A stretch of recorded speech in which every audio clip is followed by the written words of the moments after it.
જિલ્લાના લાઠી પંથકમાં શિયાળુ પાકમાં મરચીનું વાવેતર કરનાર ખેડૂતો અત્યારે મુશ્કેલીમાં મુકાયા છે।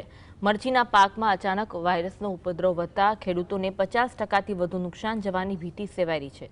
મોંઘા બિયારણ અને ખાતરના ખર્ચ સામે હવે મરચીનો પાક નિષ્ફળ જતા ખેડૂતો લાચાર બન્યા છે।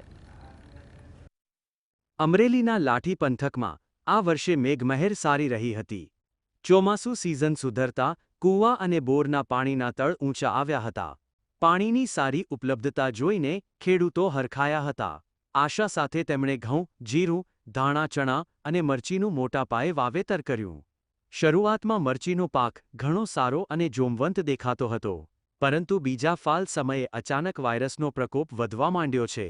વાયરસને કારણે પાક મુરઝાઈ રહ્યો છે। ખેડૂતોએ મોંઘા બિયારણો અને મોંઘી જંતુનાશક દવાઓનો છંટકાવ કરવા છતાં કોઈ નોંધપાત્ર સુધારો થયો નથી। અને ઉત્પાદન તો અમુક સારા વર્ષો હોય 30-40 મણ થઈ જાય ફૂકલ, અને 25-30 તો થાય જ। આ વર્ષે તો 15 નહીં થાય એવું લાગે છે। એવો વાયરસ જ કુદરતી આવી ગયો છે અને આખા દેશ લેવલે છે।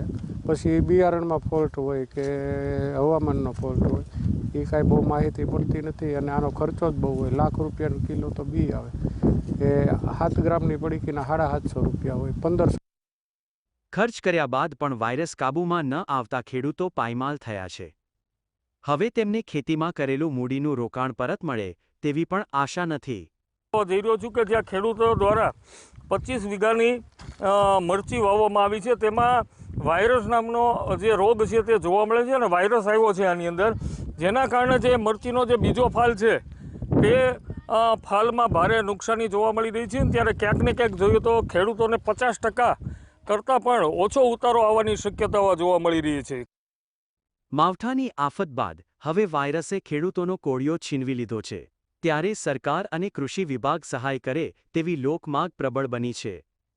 કલ્પેશ ખેર, GSTV।